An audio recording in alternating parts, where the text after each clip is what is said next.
Yeah. Salutations, everybody. Welcome to another episode of the Perspectives Podcast. We are your hosts. My name is Littyyy Bro Flacko. This is my host, friend, Holden Stephan Roy. Say hi, Holden. Hi, Holden. Right. And today we have uh, New York indie legend, indie hip hop legend, period.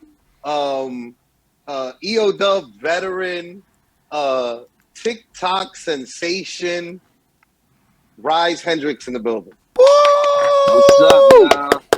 What's up? What's up? What's up? You know, me and Flacco, we go way back, baby. EO Dub days, man. Mm. I miss those Facts. days. Good Lord. Facts.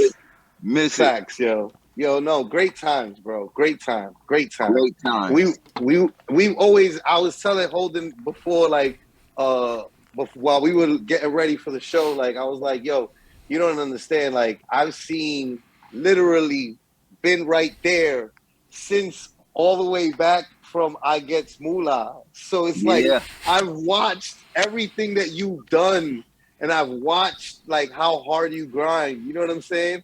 And it's Word. just like, yo, it's beautiful watching the people that you know for a long time grow Mm. in life. You know what I'm saying? Like, it's a beautiful journey that we all get to see from one another. But so let me get the show on the road, right? So usually I give our origin story, but I'm gonna keep it short, right? Like, me and Holden met, right? And I was just like, yo, we should do an interview. We did an interview, bro. That shit felt like therapy. Cause I was like, why is it I always go on all these hip hop interviews and it's always like, when did you fall in love with hip hop? And like, Yeah. and like, and like, Yeah. would you be on loving hip hop? Questions like that. And it's just like, it's refreshing sometimes to talk about our lives and what we come from before hip hop. Word. So Holden has like his set of questions that he loves to ask, like a therapist and shit, right? But like, I like to ask everybody to open up with, why don't you tell us your name, where you're from, or your alias, and where you're from, and tell us where your parents are from. Okay, the government, Walter Hendricks III. That's my Walter. But I hate when people call me Walter. That's why I used to just call me Walt. But Walter Hendricks III, born and raised Buffalo, New York. My parents, my mom, she's from Buffalo also, and my dad, or I should say sperm donor. He wasn't really around like that, but he's also from Buffalo. Um, that was it, right? Yeah, That was yeah, it, right? yeah, yeah, Yep. yeah, Okay, yeah, yeah, yeah. yeah, Very. So yeah. Buffalo, So Buffalo you're born and raised. But my Buffalo born and grandparents, raised. Uh-huh. my grandparents, they were from South Carolina. So Okay. she raised my mom in the Southern way, like what I mean. It was just certain way she Right. raised her, and my mom's raised me the same way. So a lot of people, like, when I would go out of town places, I'd be in Kentucky, or even when I was in New York City, people thought I was from like the South. They're like, "Yo, you act so Southern," but it's just the way I was raised. My mom, like I said, my grandparents from the South, so Mm. that's how I was raised. You know what I mean? Yeah, yeah. Nah, makes perfect sense. Makes perfect Yeah, sense to me. yeah. Word. Hold it. All right, so I like to kick it off with my little opening question, but it's a little bit of a story, so I'm gonna go through it, and when it lands, you can answer it however you want. And my one caveat to folk from the general New York City area is most of us are not from New York City. I'm from Montreal myself, so when y'all feel the "nah, I mean" kicking in, there's a good chance that people do not know what you mean. So that's just a little thing to keep in the back of your mind. On that note, All right. all this starts out with my girlfriend. She washing the dishes one time, and she got her phone out, and she's playing that Black Eyed Peas song. I got a feeling, ooh. She's vibing, she's My shit. dancing, she's doing her thing, and I look at her, and I'm like, when in the fuck did this song become chores music? Because, like, if you really think about this track and you run it back like 10 years, it's like the middle of the night, everybody drunk, celebrating, having the time of their lives. It's a good time. It's a party celebration song. You run it 10 years in the future, the song doesn't change at all because it's a song. But we evolve so much as people that the context in a relationship with the song goes from fun party times to I'm doing some boring crap like working out and I wish I was doing fun party times. And it just kind of takes on this new role. And it got me thinking about the relationship of music with ourselves, with age, like how the little ones be running around clubbing right now. They don't even know that this is their future chores music. They don't know that when I heard Pop Smoke and shit, it kind of skipped the line and it became out dishes is washing music. They don't know that. That's how it works too for old folk. Because you were old when you were in Pop Smoke. I was old, yes. I was in my 30s when I first heard Pop Smoke. So lit though. Super late. Mm-hmm. So now I'm doing my little shuffle thing while I'm washing dishes. It's just how it goes. But so it made me just think about like the way people present themselves as artists in the interviews and the questions, and how everybody's story just seems to start at this like adolescent era. Like, I'm 12 years old and I discovered hip hop, or I started writing rhymes at this point. Like, nothing ever happened before it in their lives. And that's a weird thing to me, because there's a good chance that when you popped out in Buffalo in the hospital as a little baby, there's some song in the room absorbing the little energies. You might not remember it, but it probably happened. And I know that the music you hear when you're young matters. I remember being like 5 years old up in Montreal. My dad's up in the crib with the fucking gray boxes all over, the preamp, the amp, the tape deck, the radios with the wires going out with the little ghetto surround sound system. He'd be busting his little Led Zeppelin tapes and things like that in the daytime, but at the nighttime it's the live club music streaming from the clubs of Montreal. My mom, she's more into the discos and the musicals and the Disney movies and that kind of vibe, and it just kind of created this like mishmash of sounds that influenced me heavy to this very day. Where did you? So what I was hoping is that you could bring us back to the youngest Ryze Hendricks you could remember being, and let us know a little bit what it sounded like to be you before you had any control of the music in your life. Okay. Here's a big one. My mother was a big partier. Like, my mom's like, she was like super fly back in the day. So before she would go out, I remember I probably had to be like 4 or 5 years old. And my mom used to always bang music before she go out to party, you know what I mean? So it's always this one song she used to always play by Keith Sweat. The song was titled I Want Her, I think. I want her. And the way the instruments used to play, that shit used to be so crazy. I was a little kid. I didn't know how to dance, but just those instruments used to drive me so crazy. I didn't know how to react as a little boy. So I still remember I used to just run around the house when she played that song. You know what I mean? And I remember I was so hyped. I was so hyped one time that I ran to our glass door and I just punched it. And I think I still have that mark on my knuckle to this day. Like, I was bleeding and everything. I love the song so much, but I was so young, I didn't know how to react. I just ran and just punched the glass, and I was bleeding and crazy. But yo, that's like the earliest song, the first song I think I ever liked in my life. You know what I'm saying? And yeah, that's the youngest I can remember. Yo, that's crazy. I still like to this day for that reason, yo.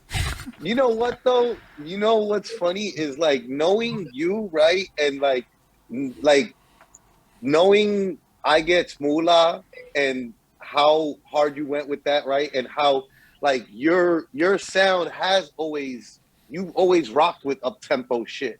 You know what I mean? Yeah. So it's like, that's like, okay, so that makes sense. Your mom was into the party shit, so she'd probably be playing up tempo shit. So it's like, naturally for you, you'd be like, yo, I want to make, because you understand the party. I understand the party too. And I love party music growing up. You know what I'm saying? I love the dance shit. So it's just like, yo, there's some of us in the indie scene that we get it. You know what I mean? Because we fuck with the party. You know what I'm saying? Yeah. So it's like, yo, the party music comes from everywhere. It's not just, magically appears on radio and shit. Like, it's you get the party rocking everywhere. So it kind of makes sense. It's energy. It's the energy, yo. Energy. Yeah, bro. So after you punched the glass to express your joy, were you like at that moment like, nah, this is it, I'm into this music, I'm gonna be some kind of a music person, or did that take a little bit longer to kickstart for you? Nah, it took a little longer. I was like I said, I was like 5, and I just knew I enjoyed the music, but at that time I wasn't thinking like I wanted to be a rapper or nothing. I was still into fucking toys, He-Man and G.I. Joe and shit like that. I wasn't thinking about no music or being no rapper or nothing like that. That didn't come till I would say I was like 9 years old. That's when I that's still super young though. He's like so much longer, but 9. Yeah. About 9, 10, I was introduced to the Wu-Tang. And then, when I got into their music, then it was like, yo, I want to be like Wu-Tang. So I just started rapping because it was like I wanted to be like the Wu-Tang, and it was, you know, it was Yeah. fun. It was fun to do, you know what I mean? Like just be in the basement. We had karaoke machines and shit, and we would just rap on the karaoke machines and make little tapes and stuff, and it was fun. It started off as just something fun to do. I still wasn't serious with it, but I mean, it took me to like 9 years old to start getting into music. So like, Word. And so, well, before you got into music, the pre-era, did you have any other passions? Like, were you into sports or drawing or anything like that? Sports. Always into sports, yo. Football, basketball. I always played sports inside before I got into music. Right. And yeah, that's like my origin. Actually, that's where the name Ryze came from. Ryze came from the high riser. Like in high school, I could still jump a little bit, but back in high school and early years in college, I had like a 41-inch vertical leap. So I'd be, you had that teenage spring in you. You know what I'm saying? Yeah, definitely had the spring. So all my friends, they called me the high riser. So when I started getting into music serious, I'm like, yo, I need a name. And I thought about the high riser. So I was like, okay, Ryze. You know what I'm saying? So that's how, that's where the name Ryze came from. So yeah, that all came from sports. That's super dope. That's crazy. So you're 9, and you guys, okay, how do you guys get music at 9 to be able to feed your karaoke machine and make tapes? Like, how do you get the music in the first place? Yo, this was crazy. Like, right, you know how like at the end of a song, the instrumental play at the end, like you know how the beat play? So what I would do is I would put like a tape in. You remember how you used to like if you play a CD, you can press record on a tape and record whatever was on the CD. Yeah. Mm-hmm. Yeah. So I would take the last part of the instrumental, like the last part of the song, I would press record on the tape, play it, and then I would stop it, and then I'll go back, and then and repeat, go back, repeat, and I would keep pressing record until the instrumental was long enough to be an actual instrumental. But you had to get that shit right on point so the rhythm would stay on, you know what I'm saying? And then we would take the tape and we would put inside the karaoke machine and take the mic and record our little raps and shit. Yeah, that's wild. So remember back in the day, you couldn't get like an instrumental. You had to make your own instrumentals. So that's how we created it and shit. And then you guys would just get, was there a lot of CDs around? Because you're like 9, right? So I assume other people had the CDs in the collections, or were you out there getting them yourself at that point? Well, shit. Well, yeah, I was getting them myself. I would go down to the little music store and, get me some CDs. Or I had friends that was into music, so they would get CDs. They would just bring them over my house, and we would listen to music. So like, I guess as you're dibbling and dabbling in the karaoke machine tapes, when does it like evolve into like a next phase for you? That didn't happen until college. You talking about like me getting into a serious? Yeah, like let's say like what's going on throughout high school and that process. Like, are you still rapping at that point, or is sports more your focus? Yeah, I'm still dabbling with the music. I was still dabbling with it, just same thing, karaoke machine, just playing around with it, something to do that was fun. But high school, it was sports. It was sports for real, basketball, played football, ran track. Did sports lead you into college? Yeah. So sports afforded you the. What you about to say? Sports afforded you the opportunity to get into like university or college or something like that. Yeah. Nice. I had earned the track and field scholarship because I was kind of eyed in track and field. You know what I mean? I ran the 100-meter dash. I did the long jump, the triple jump, and I did the high jump.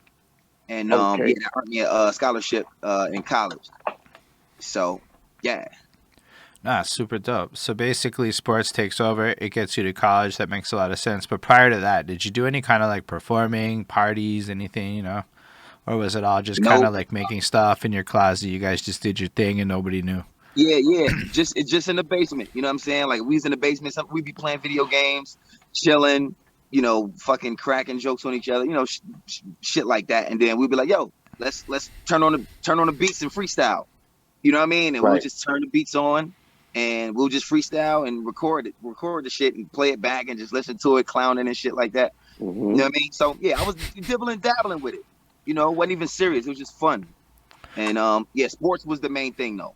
So, what did you study in college? Like, which field or do you go into? Studio art and theater, because I knew that's one thing I always knew too. I knew I liked acting. You know what I mean? Because people used to always, because I was always a class clown and shit, and I used to always like imitate characters from In Living Color. I remember In Living Color, right? Yeah. I used to always imitate all the characters from there in school and shit. All the characters, or just bro. Yeah, like fucking I used to do Fire Marshal Bill. I can't do none of them shits now. But back then, of course not. yo, I had them shits down pat. I could do Fire Marshal Bill. I could do when Damon Wayans used to play the bum. Remember he used to be the bum. Right. Yo, I can't do that shit now. But the bum must have been able to lead into Homie the Clown then, right? You must have been able to pull Homie the Clown. Yo, man, I used to do all them shits, and I would just clown in class, and everybody be like, they'd be like, do Fire Marshal Bill or something. You know what I mean? I was always a clown, and people like, yo, you should be in movies, yo. You should act, yo. You should be an actor, yo. So when I got to college, I needed something to study. I still was stuck on sports, but you know, you need a field to study. So I'm like, all right, I'm into art and shit. So, you know, I always liked to create. It was always fun. Plus the acting, so studio art and theater. You know what I mean? So yeah. And so, what made you decide to take music more seriously then? Shit, my homie, Jay, one of my best friends, he was in like this rap group in college, and shout out to my boy Jay, but he was in this little rap group in college, and they were signed to like this little independent label or whatever, and you know, they was like making mixtapes and you know, selling them on campus and doing little talent shows on campus and all that. And I was like, yo, I rap a little bit too. You know what I mean? Because they didn't even know I rap. So I was like, yo, I rap a little bit too, right? So we all in the room, we chilling. They're like, yo, you know, Walt said he can rap. Yo, throw on a beat. So they threw on a beat, and I just spazzed, yo. Like, I just spit one of my verses that I had written like a while ago and spit for like a minute straight, just blacked out. And when I was done, everybody was like, yo, bro, you need to be down with us, bro. You need to be down with us. So then I'm like, all right, you know what I mean? We do a little something with this, right? So a talent show was coming up. And you know, word had got around like, yo, Walt can rap, yo. So, you know, they put the battery in my back, right? So I'm like, you know, I'm gonna get in this talent show. So I still remember I rapped over the Nas One Mic, and I rapped over Styles P Good Times. That joint. Yeah. So I rapped over those, and you know, I didn't win the talent show, but everybody came up to me afterwards like, yo, bro, I ain't know you can rap like that, bro. Yo, you should come out with a mixtape. You come out, you know what I mean? So I'm getting all this hype, and you know what I mean? Like, what year is this in your college? This is 2003. No, I meant like your junior, sophomore, freshman. That's my what's that? That's my junior year. That's my junior year. Okay. Junior year, copy. Yeah. Okay. Yeah. So that's my even that is like already like halfway through your college journey. So it's like super, not like you were focusing on this at all. You were super just taking it light, just, you know what I mean? You light, like freestyle on the side. Yeah, it was light. You know what I'm saying? It's just like it's crazy like how I fell in love with it, because you know it started off as a fun thing. And, you know, I say the fans kind of put that battery in my back to be like, yo, maybe you can really do this. So everybody was hyping me up to put out a mixtape. Yo, you should put out a mixtape, because after getting that high from that talent show, I started getting in other talent shows. And I was just like, yo, I really like doing this. You know what I'm saying? So everybody, it was like this big anticipation for my mixtape. So I got connected with some producers. They put some beats together for me. Got in the studio. Shout out to my man Hybrid, my man Chris Hybrid. He from Kentucky. Went to his studio, recorded my first mixtape, and sold it around campus. And like I was like a little campus star, man. You know what I mean? Like I started winning talent shows after that, because people were so familiar with the music that they would just come and just be hyping me up even before I even performed. So did I miss it? Did you say that? Made me feel like, yo, I think I can be a rapper or some shit. You know what I'm saying? Did you say So what college? I don't Huh? know This which is in college college. either. Which college? What college? My bad. Kentucky State University. Shout out Kentucky Kentucky. State Okay, so University, you were man. in Thoroughbred. Kentucky at that. Mm. Yeah. That's actually, see, like I'm thinking like this whole Yeah, time. I'm me too. thinking I like, was like, this is all New okay, York shit, or were you going? No, he's from Buffalo, right? So like he would be up in probably maybe Syracuse University or like Utica or you know, it's funny. I would still call that New York because I'm from Montreal. yeah, but that's super upstate, right? That's super upstate, like an Upstate. hours My from New bad. York Yeah, I City. forgot. Yeah. I But went all the way but to like Kentucky in for my school. head, I was thinking that you were at one of those schools up there. You know what I mean? Doing Nah. this, like, so you went all the way to Kentucky, and you was getting it, shaking and popping in Kentucky, In amongst Kentucky. like people like not your, not where you come from. You know what I'm Right. saying? Nah, it was people from Kentucky, mainly Midwest South. So it was people from Kentucky fucking with me, people from Ohio, Tennessee, you know what I mean? Out in, out there that way. You know what I'm saying? It was a Right. few people from New York though that was Yeah. rooting me on because it wasn't that many of us, you know what I'm saying? Like from New York Yeah. State. I had Yeah. shout out to my homegirl Holla. She was from Brooklyn. It was another chick, she was from Manhattan. You know, it was only a couple of us. So, Yeah. you know what I mean? Like the love came from like all these other places. So yeah, man, Kentucky State University, historically black college too. That's cool. Word. Did not know that. I was not aware of that. Yeah. That's So dope. that expanded to the local clubs. I started getting like booked for local clubs and tearing them shits down. And that shit just like, yo, damn, I think I could be a rapper, man. Like It put gas in the tank that you didn't even realize was there. Right. You That I didn't even driving. realize You was were there. busy. You were busy feeding the sports car that you're traveling on in life, right? Like and then you realize like, oh shit, I could be driving like entertainment car. You know what I'm saying? And do this instead. Yeah. Yeah, it just happened. It's just like it felt like I just stumbled into, like, don't get me wrong, I always loved music and I always loved to create, you know what I'm saying? But I just didn't think I could do the shit serious until, people just started like, yo, we fucked with you, and you become like this campus star, and everybody listening to your music, and they started playing my music at the college parties and shit. Like all that shit was like, like that shit does something to you, you know what I'm saying? Absolutely. Let's go, man. So that's when I was like, yo, you know what I mean? After I graduate, I'm gonna move to New York City and I'm gonna try to pursue this shit for real. I'm gonna try to do this thing for real. And I end up moving to Jersey, and here we are, you know what I'm saying? So no, I don't know anything that happened between you moving to Jersey and here we are, except that I've seen you on the reels a couple of times, and I was aware of who you were because of that. So no, there's a huge gap of I don't know. Right, like here we are for me, right? Like I think that like catches me up to where like not long after that, EO Dub enters your life or something like that, right? Yeah. And we cross paths there. Yeah. There's a lot more, right? Like in between there, and we want to know that too, right? Yeah, of course. Okay, all right. So let me. I'm fast forwarding on y'all. All right, so so boom. So I get to Jersey. You know what I mean? And I'm just like hungry to get on the New York City stage, right? I'm just like, yo, I just want to perform.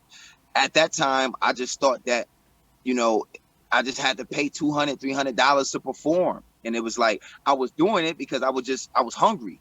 But at the same time, it was like, damn, you know what I mean? Like this kind of that's too much financially, because I'm like, yo, I got bills to pay. I got this little apartment, so I would have to sacrifice rent just to get on this show. Like, you know what I mean? Like just to perform and shit like that. And then, doing that after a while, I got tired of that shit because it was like dead end shows. Like, cause these promoters, they be lying and shit. They try to say this A&R is there, so you get hyped. Like, okay, I'm gonna perform at this show, tear it down. A&R is gonna see me and want to sign me type shit. You know what I'm saying? But that shit never happened. So it was like the hustle. I'm just tired of this shit. Then I did this one show at Bowery Poetry Club. It's Bowery Poetry, I think that's what it's called. Bowery. I think it was Bowery Poetry, something like that. Probably. I'm not sure, but like probably. Lower East Side. But anyways, okay. I performed there, and I'm talking to the different artists and shit like that. And remember Khalil Cash? Yes, I remember Khalil Cash. I met Khalil Cash there, and chopping it up with him, I was expressing my frustration, like, yo, man, like I'm tired of paying these dudes $300 to perform and stuff like that. He was like, oh shit, you ain't got to do that. Yo, it's this spot called EO Dub, end of the week. They, you can perform there for $10. I was like, what? He was like, yeah, man, they there every Sunday. You perform $10. I'm like, what? I said, oh shit, I'm there. So that very next week, found the spot, went up in there, and like I said, my first time performing there, Vice VZ, Vice was on stage with me, hyping me up and shit. And I just fell in love with the spot right there. The energy was great. Everything was just so did the first time that you went, what did you perform? See, it wasn't Moolah.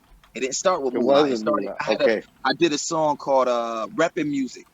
I had a song called Reppin' Music where I was like, it was basically everybody, be proud of where you from type shit. Big up where you from.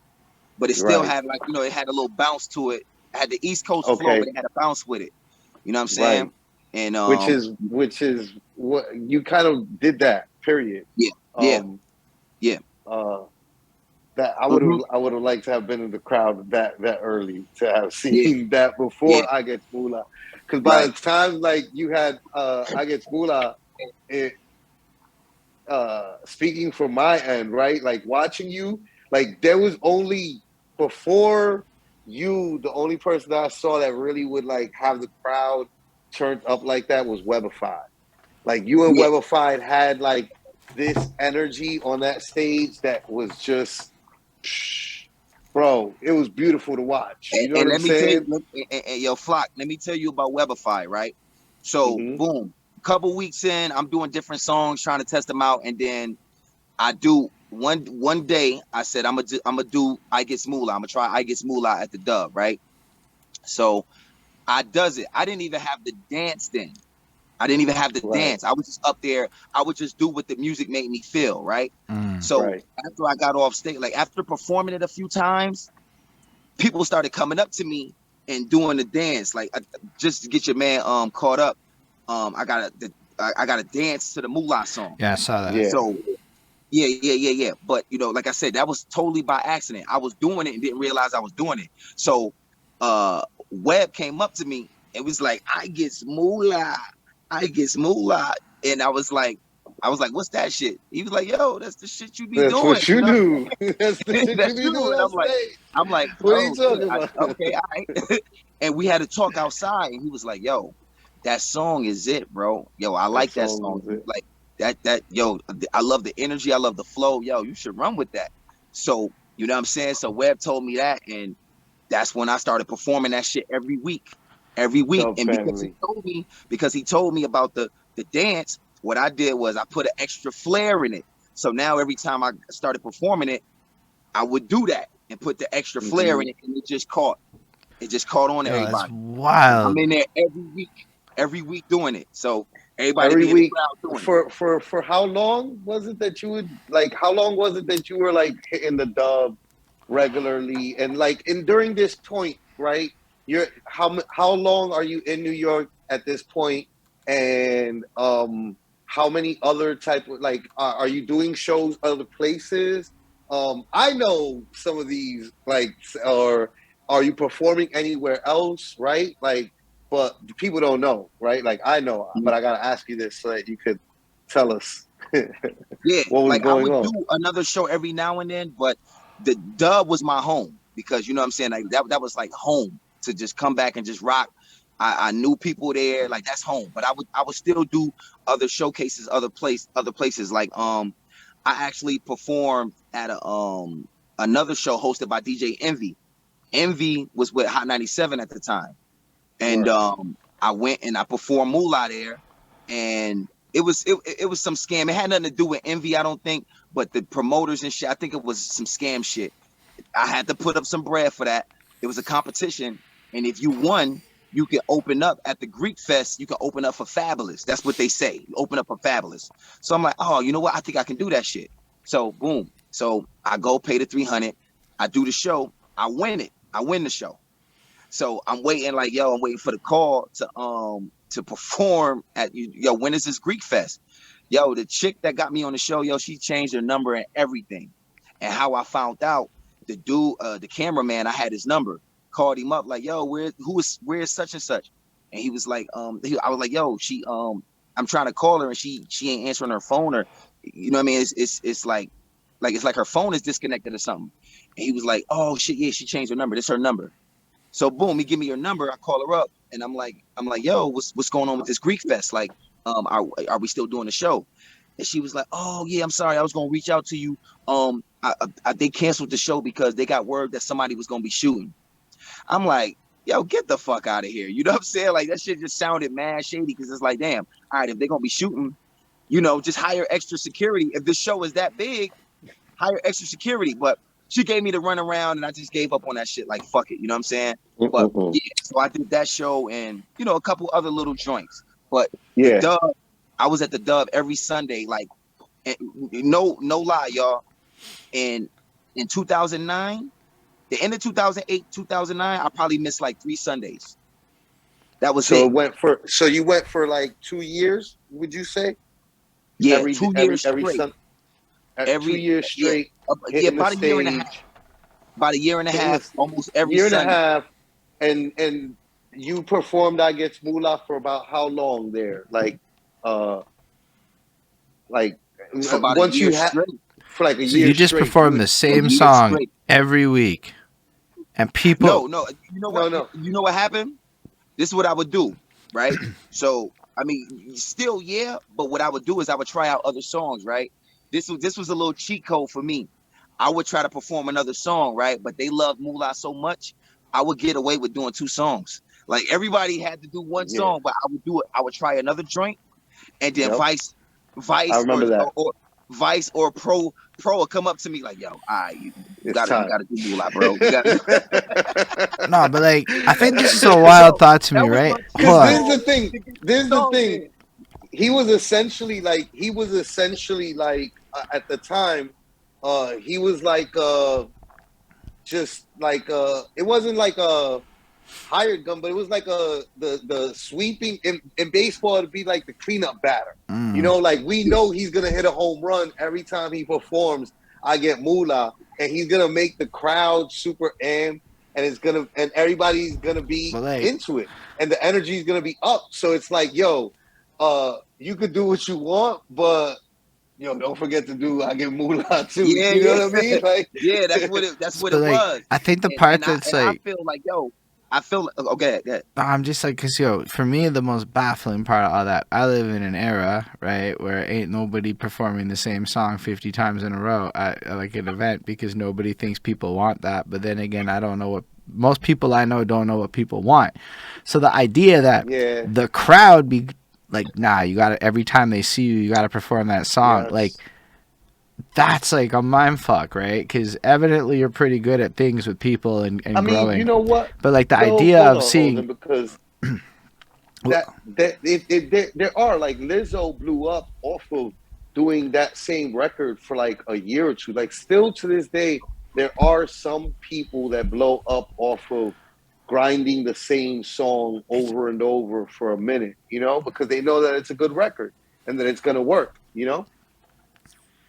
Yeah, and this is the thing. This is what happened, because the same people won't be at, like, you had the same people that came to EO Dub because they just love EO Dub. But what I learned is it will be new people in there every Sunday. Sunday, yep. You get a new person in there, they hearing Moolah for the first time, but all these other people know Moolah, so they see the energy around. Yeah, they're like, yo, I like that song. So what they'll do is they'll go back and they'll tell their friends, like, yo, you got to come to the Dub. It's this dude that does this song, and he has this dance. Yo, it's so dope. And everybody goes crazy. So then now you're pulling in more people. So more people will come because they got to see this song. They got to hear this song.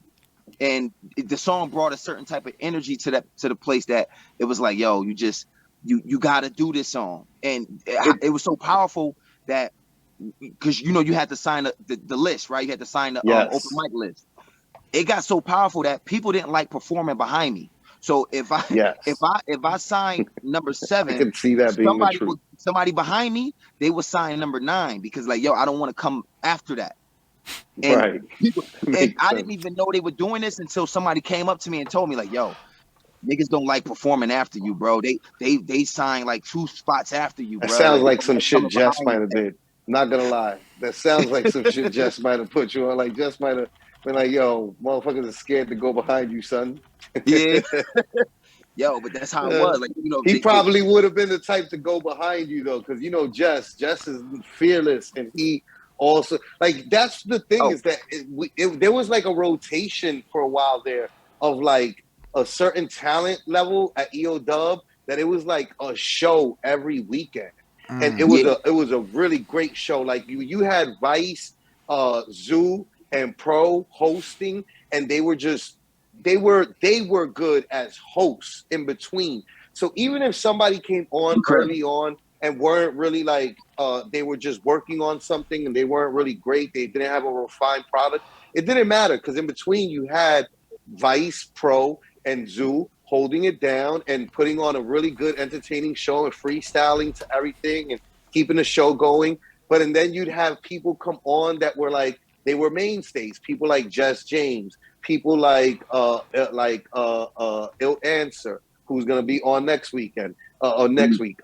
People like KM, right? Like people that would go up there and they had like a good, and then to have then Ryze come in and or maybe that weekend Nems might come by, or you know Bing Bong, or like you know or like Immortal Technique would happen to be in the building. And like Ryze is up there doing fucking I Gets Moolah, and the crowd is going crazy, and the tech is going crazy with the crowd. It might have been. I don't know. I don't know if I saw that with my own eyes. I'm just saying these were the possibilities that were back then, and that's how it was. It was a really dope environment, and the names that were coming in and out of there were like essentially now like you look at it right, like Ryze is fucking 5.5 million followers on TikTok, bro. You know what I'm saying? Like Immortal Technique is like, you know what I mean? Who Immortal Technique is, right? Like Iron Solomon is like, you know, the millions of views that he's had. You know, like everybody, like there's a certain everybody's gone on to do their own thing, and I think that everybody's got like something proud that they can bring back to like the EO Dub. Like, yo, we all belong to this class together, you know? Yeah, most definitely. Alumni of a very prestigious school.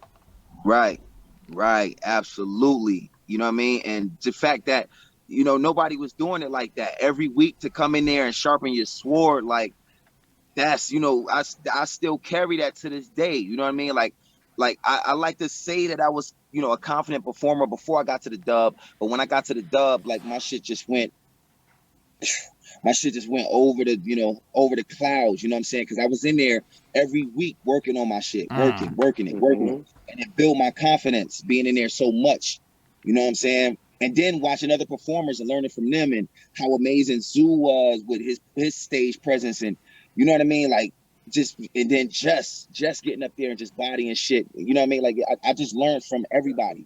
I learned from all of them. I took a little bit from everybody. And then I just, you know, me still being myself, but I pulled from all those performers, you know what I'm saying? And the few times they had big artists come through there, like fucking KRS came through there, you know what I mean? Like that was incredible seeing him. And Corey Guns came through there. Man, fuck, who else I seen? I was not expecting you to say Corey Guns. Who hurt? Yeah, Corey Guns. No, Corey Guns, man. Corey Guns. Corey's the homie. Corey, busy. He from the hood, but he a spitter. So like he goes where the spitters are. So you know what I mean? Yeah, Corey. So yeah, man. You know, man. I got to shout out to EO Dub, man. That's where it started. But yo, I'm gonna tell you, right? So boom. So I used to be in EO Dub, like I was telling y'all, almost every week through the end of 2008 all the way through 2009. Now at this time, I'm still working because I was a counselor for troubled teens. And I used to have off on Sundays. I used to have off on Sundays and Mondays. But what had happened, they changed my schedule. So what happened was I started working Sunday 3 to 11, Oh, and that fucked me up. So I stopped.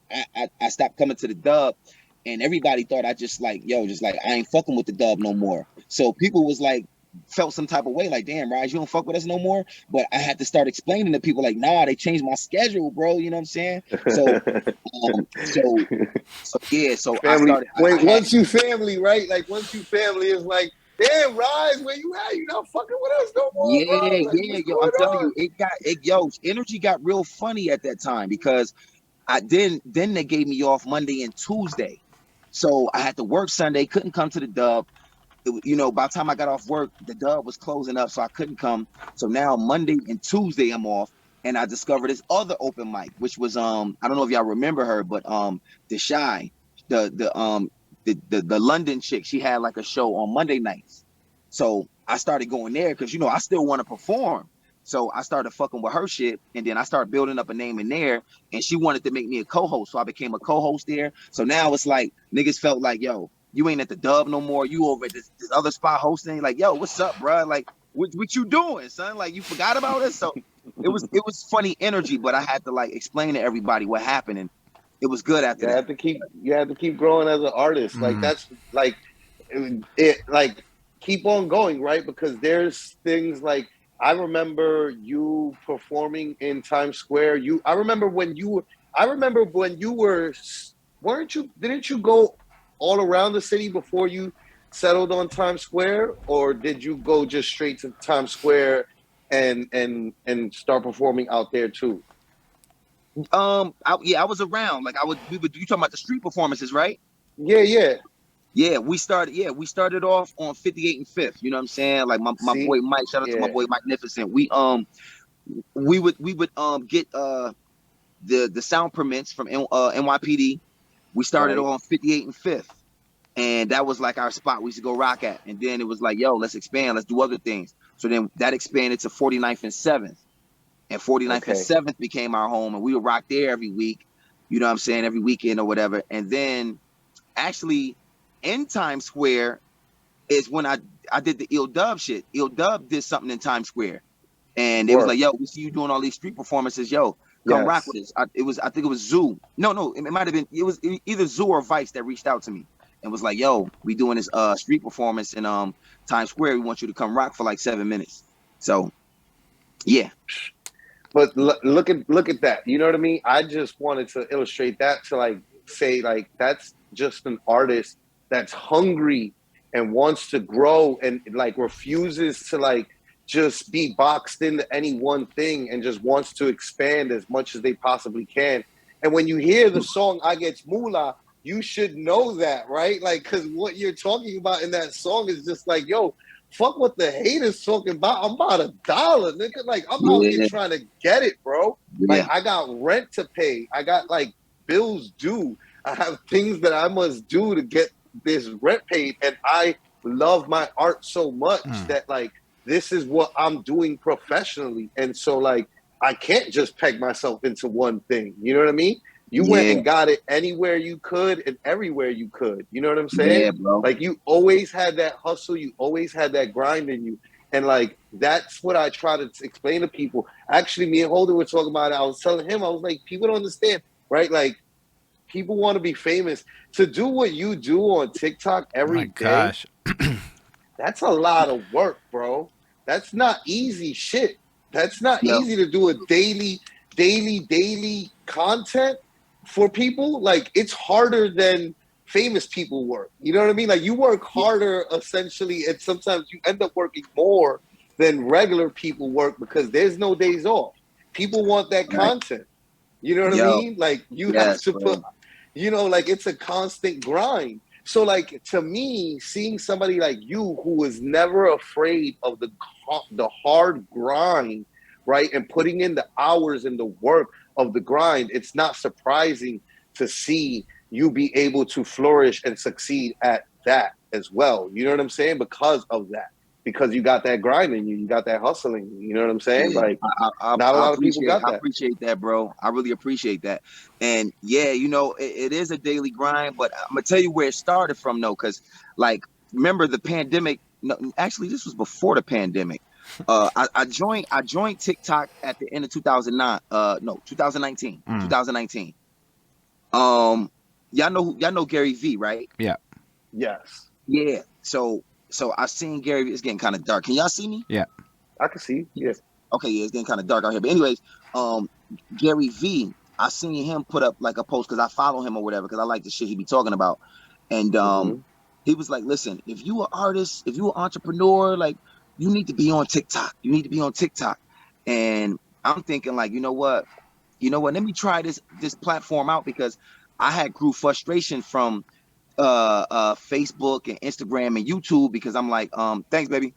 she gave me some light. Yeah. I grew some frustration with the other platforms because I always did content. I always did videos and funny videos and skits and shit like that. I always did those. I remember. But you know, it was like little growth. In order for you to get in front of a bigger audience, you had to pay for like ads and shit. You know what I'm saying? And you know, I just got tired of that shit. So Gary V was pushing, yo, TikTok. You can get on there and you can grow an audience real quick. You know, it's a new platform. So you get on there, you put good content out, you can go viral and all this. And I'm like, damn, you know what? Let me try this new platform. Nobody knows who I am over here. Let me try it out, right? So I get on, I start a TikTok account. So I'm just feeding it old shit from Instagram and Facebook, you know what I'm saying? And you know, it's like little growth here and there, you know what I'm saying? But I'm like, you know, I'm gonna keep trying this out. I'm gonna keep pushing on here. Then I got up to like 1,000 followers. So I put out this one video, right? It was this video out there. I don't know if y'all ever seen this, but it was like this Indian. I don't know if it was somewhere in Asia because I do look Indian or whatever. I don't know, but he was in a snake pit and he was fucking tossing snakes around and shit like it was nothing. And then it was this cobra that was sneaking up behind him and tried to bite him and missed. So he turned around and slapped the shit out the cobra in his head, and the cobra like fell over, like fell over. I remember right? that video. So I'm like, yo, this shit is crazy. So what I did, I took the video and I edited myself in as if that was my homie and that was his job to like grab snakes and shit. So I'm editing myself in. I'm like, yo, bro, yo, chill, yo, bro, yo, be careful, right? So then when he smacks the cobra, my reaction was like, oh shit, right? So boom. So I put that together. I shared that to TikTok, you know, shared it around like 8 o'clock at night, went to sleep, didn't think nothing of it, right? I wake up in the morning, check my notifications.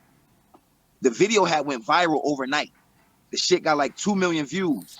I'm like, oh shit. So I go to my page and I went from 1,000 followers to 17,000 followers overnight.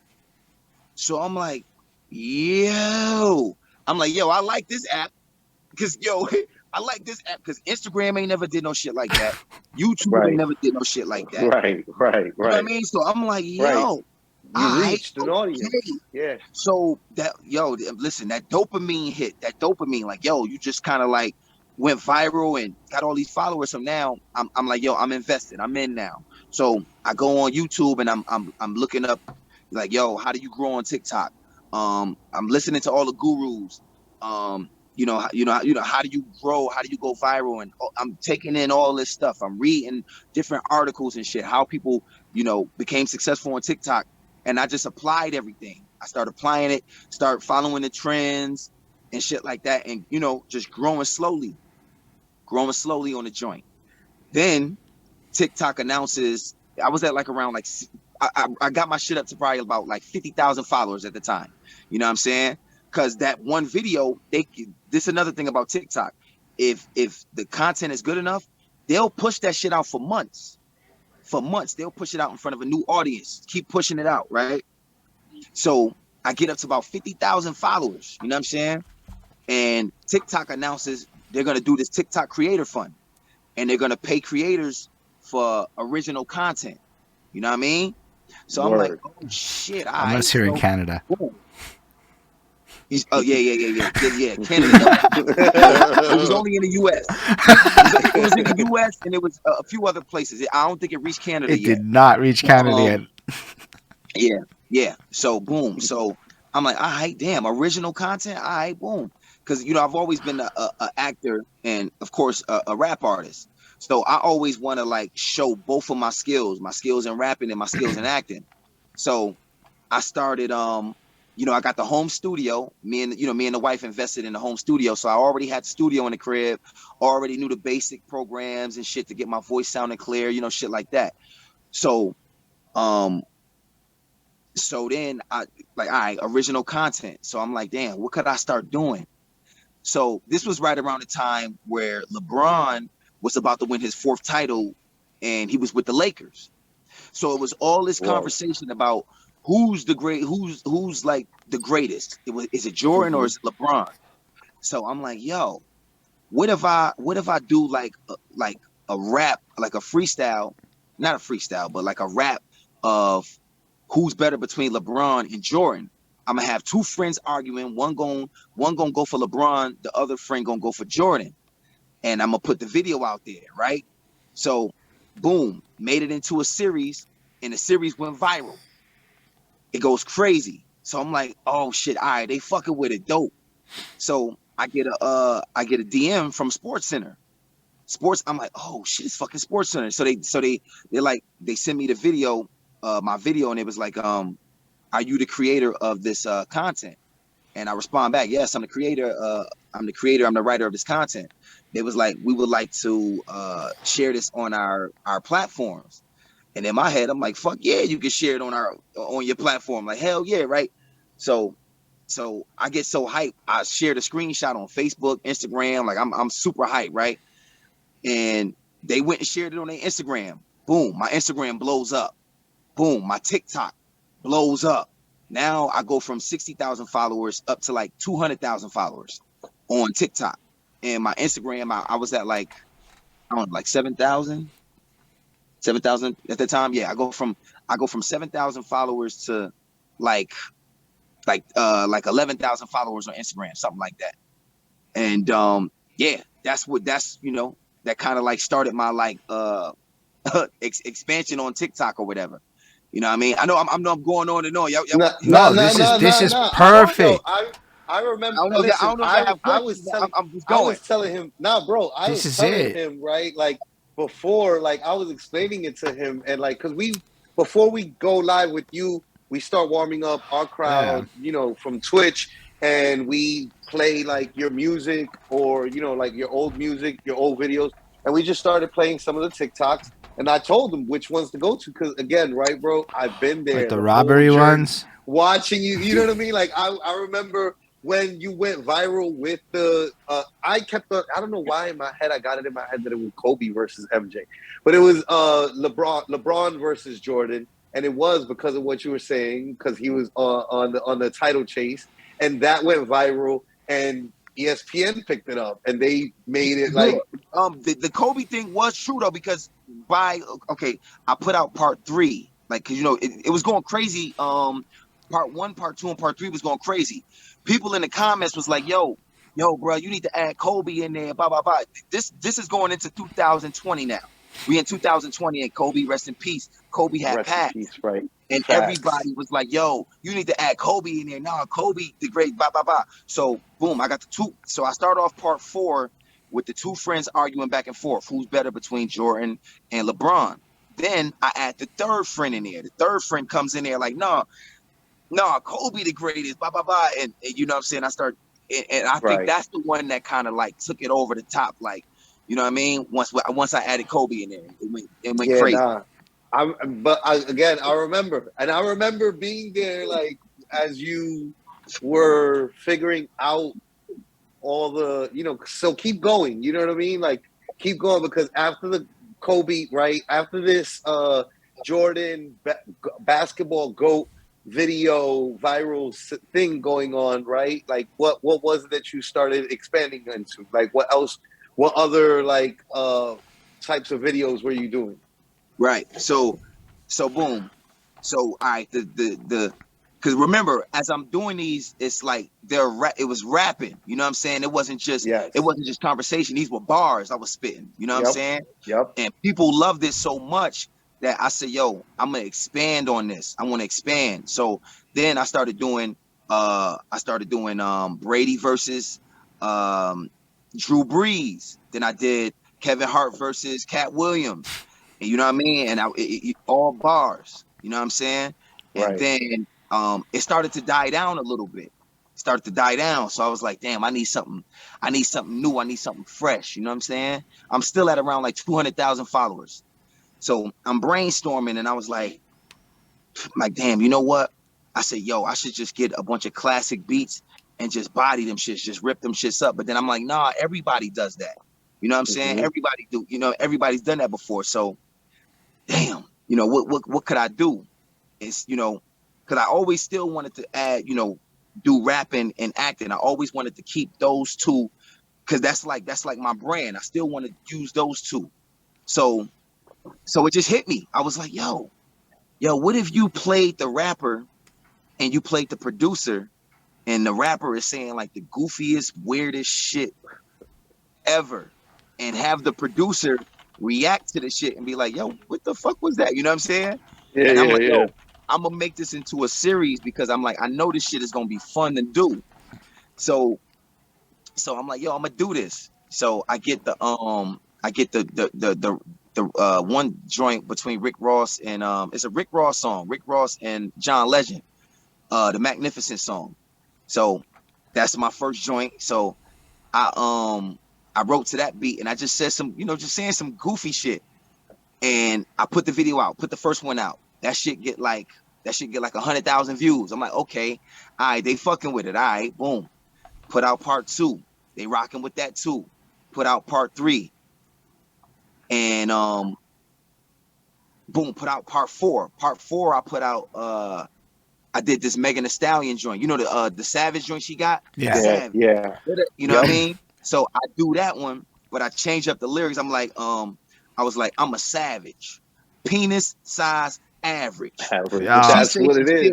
Have penis size average is the bar. Yeah. That's the bar that commits people who are like just like tuning in, like scrolling, right? Like people are just doing this. They're just scrolling their phone and they're giving you 1 second, bro. That's it. That's all you get. So all they heard was penis size average. And they were like, hold on, I'm sold. I'm going to stick around for the rest of your video, sir. Yeah. I'm going to share this video, sir.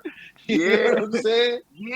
Yeah, bro. Because it's like, yo, who is this dude so bold to say this weird ass shit? Like, who's going to, because rappers, we braggadocious, right? We got the biggest dicks. Yeah. We macho, we this. So you got this dude spitting bars talking about his penis size is average. Like, what are you talking about? You bragging about taking shits and shitting yourself and all type of crazy shit. So people was like, listen, I like this. And it was making people laugh. And like I said, I made it into a series because I knew it was gonna be fun. So now I'm just putting out part after part, killing them every day, 2 videos a day. And I'm looking at my followers just grow. Like I'm looking at my notifications, you see follow all the way down, follow. So I go from 200,000 followers to like 300,000 followers in like 3 days. I'm like, yo, what the fuck is happening? So boom, I keep going, keep putting shit out. And every time I would get like to like every time I would hit like 100,000 follower mark, I will give out like a shout out. Thank y'all for like 200,000 followers. Thank you for 300,000 followers. You know what I'm saying? And I got the 300,000 followers in a couple days.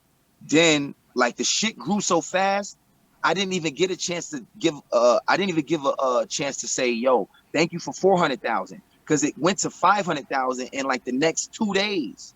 Like it went so fast. So I'm like, oh shit. So thank them for 500,000. Then like the next week, thank you for 800,000 followers. And then before you know it, I'm at 1 million followers. And I'm like, yo, this shit is fucking crazy. We couldn't believe it. I couldn't believe it. My wife couldn't believe it. Like, we like, yo, what the hell is happening? And then like the next month, we got up to 2 million followers. Crazy.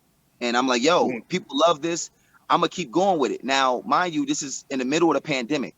So I'm getting Yeah. thousands of messages every day. People saying like, "Yo, you helping me get through this pandemic, bro. Like you like I've been going through depression and I got cancer and I'm getting thousands of messages every day, bro. You uplifting me with these videos, yo. I love weird bars. This shit is so funny, like, and and like here we are.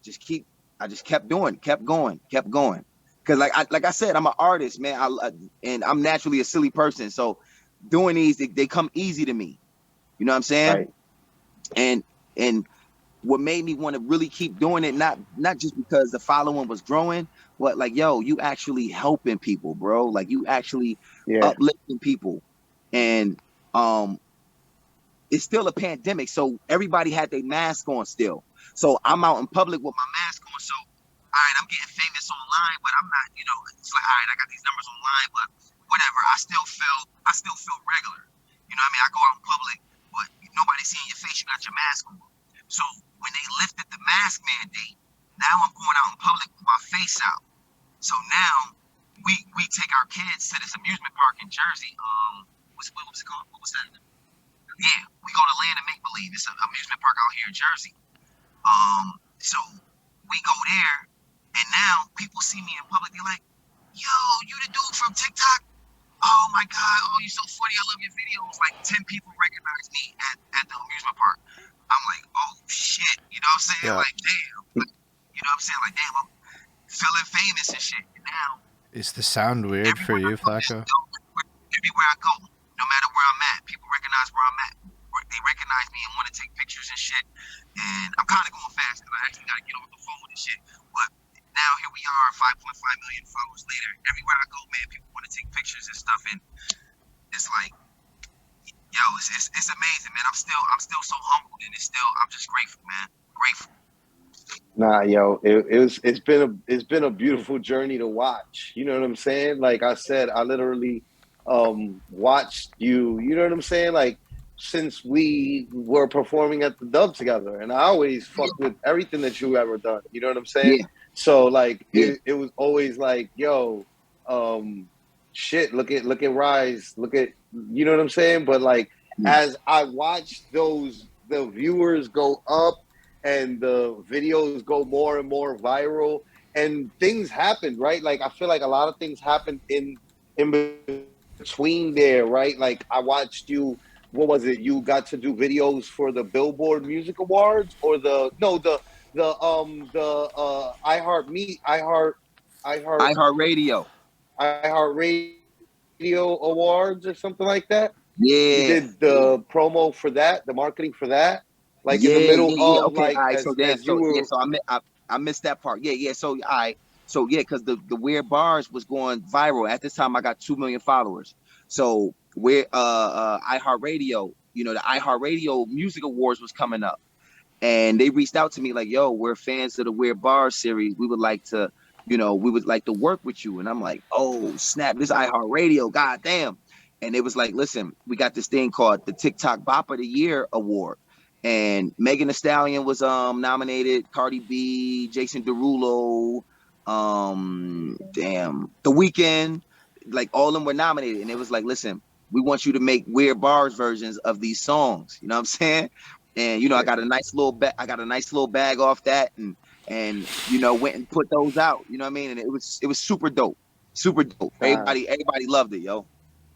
See, this is what I'm saying. Like these are all like beautiful. Like I'm watching. I'm like, this is what I'm talking about. This like right now with Nems, right? Like Nems is blowing up, super online. You know what I mean? And like that Bing Bong shit is just everywhere. It went viral as well. You know what I'm saying? Yeah, and that's just all over the place. He's hosting this and that and being interviewed at Hot 97. And I'm just like, yo. I'm proud. I'm watching both of y'all. Like, yo, I'm just proud as shit. Like, yo, these is my boys. Like, yo, I know these guys. You know what I'm saying? Yeah. Like, you deserve it. You know what I'm saying? Like, you guys deserve it. Like, you work hard, and I watch you guys work hard. You know what I'm saying? So, like, as another hard worker, I'm just like, yeah. You know? Yeah. For and real. That's dope that you do that, because you know how people, how this game is, man. Motherfuckers be hating, man. People be hating, bro. But I salute people that's like, yo, yo, keep going, bro. You know what I'm saying? Like, yo, Yeah. you inspired me to keep going No, hard. but it's really like it's Facts. really That's how I am. When I inspiring see though. people winning, it inspires me to want to win and go hard. You know what I'm Mm-hmm. saying? So, yo, I definitely salute you, Flacco, because that's the truth, yo. Like, you always did rock with me. I Yeah. still remember it's this one goofy ass song that I that I put out some years ago back at the Dub. Like, I did some funny shit, like some looking ass song. Remember that looking boy shit? And I did a Oh song like wait, that. yeah. By the way, a lot of people don't know this, but me and my homie originated that. But people ain't gonna believe it. But we originated that shit Yeah. before No, you did. Like before Young I Jock and totally. them stole that shit. Young Jock and them stole that shit. I'm gonna keep it real. We invented that And shit. But anyway, I went and did a song, Yeah. and I remember you hearing it, and you was like, "Yo, I fucks with that joint, yo." You know what I'm saying? So I was doing Yeah. goofy shit back then too. So I mean, I thought that shit was hard. Like hard is hard. Like hard is hard. It doesn't have like a genre. You know what I'm saying? Like hard is hard and good is good. You know? Yeah. It doesn't really matter if it's like what it's about, as long as it's good. You know what I'm saying? I have songs that are songs that like are just parody shit. I have the lasagna song. I have the lasagna song in my iTunes. You know what I'm saying? Like, yo, if it's hard, it's hard. You know what I'm saying? Like, right. So it's just one of those things. Entertainment, bro, is entertainment. If people entertained by it, that's it. Big facts. Facts. Also, big facts. Man, you're an inspiring dude to talk to, just in general, right? Like, crazy energy, commitment, thanks, brother. ethics. Thank you, man. Thank you. Like, and arguably you stuck with it, and just the fact that like so late after, like you talking about like grinding it out in 2003, and in 2022 to get that huge dub, like, man, that's the type of shit that makes me feel motivated to keep pushing, right? Because it's like, yo, it never ends. You just never know. And it's when you see people actually get them wins like that, it's like fuel. And then you look behind the scenes and you're like, nah, B, I did the educations. I fucking put my time in. I committed to the path. And I love the fact that you respond to what your people want. Like, that's such a community-centric approach to this shit. So as much as it's got that business-minded focus, it really is like, yo, I want to create something that people fuck with. And that's a beautiful thing. Fact. Yeah, thank you, brother. I really appreciate it, man. Also, thank y'all, man. When you rap it on the wildly, like, not expected hip-hop shit, like the, Betty White one or whatever, like, that shit's, like, the funniest shit. That's shit. That is like, those are the real bops. You're like rapping on those beats. When you rapping over the joints that it's like nobody's ever rapped it's like, on. Why is nobody rapping on this shit? And you're just like, you're going hard. I'm like, that's like what is it at the beginning of Pat Benatar's "Love Is a Battlefield"? She got that whole part that's just like, whoa, instrumental. You know what I'm saying? And it's just like, yo, why nobody got to rap on this before? Look at this beautiful, illustrious 8 bars that's just sitting here begging for my rhymes to just fit in before Pat Benatar comes in singing her ass off. You know? So you get to live out the dream, bro. You know what I'm saying? Yeah, like, man. you get to rap over everything. You know what I'm saying? And when you get to rap over those, it's like, yo, as an artist, I'm like, rapping over the gems. It's super dope still. Honestly, like, definitely. We appreciate having you here. I know you gotta go and whatnot. Yeah, thank you so much. Thank you so much for your time, Ryze, bro. I appreciate you so much. Man, I pushed and gave y'all some more time, man. I couldn't, the vibe. No, thank you. Thank you such so a blessing. much. It's a super blessing, yo. Thank you for giving us your time. Thank you for being who you are. You know what I'm saying? Always. You've always been a solid dude, bro. That's why, like, it ain't hard to support solid people, good people. You know what I'm saying? Like, it's like, yo, ever since I met you, you've always been a good person. You've always been kind-hearted. And in my opinion, you've always deserved this and more. You know what I mean? So I'm pretty sure that you got plenty more coming your way, and you're deserving of that and even more, but beyond that. And I'm sure that you'll get that too. Awesome. Man. Word. I appreciate it, man. Flock, you already know, man. You know what it is, bro. Just hit me up, man. It's always been love. Ill Dub family, man. So, you know what I mean? Like, it's nothing. It's nothing. But I appreciate y'all. Keep doing y'all thing, man. It's been love. It's been wonderful, man. Thank y'all. Yeah, and Thank you. shout out all the people out there watching. Shout out End of the Week for hosting this because we're right here on their platform. Word. So, and you can all follow Yes, them sir. at eodub.com, eodub.com. It's the easiest place to find your preferred links and whatnot. And yeah, just thanks again for coming through. Y'all can follow the man on Instagram at Ryze Hendricks, just his name. That's for it. And then the link tree get you wherever you need to go from there. And that's another great thing. I love a good link tree use. Anyway, I really thank you for this, man. It was a super wonderful experience. Thank everyone again for watching, yo. And live long and prosper, everyone. Much love, everybody. Steel Dub fam. Much love. Y'all already know.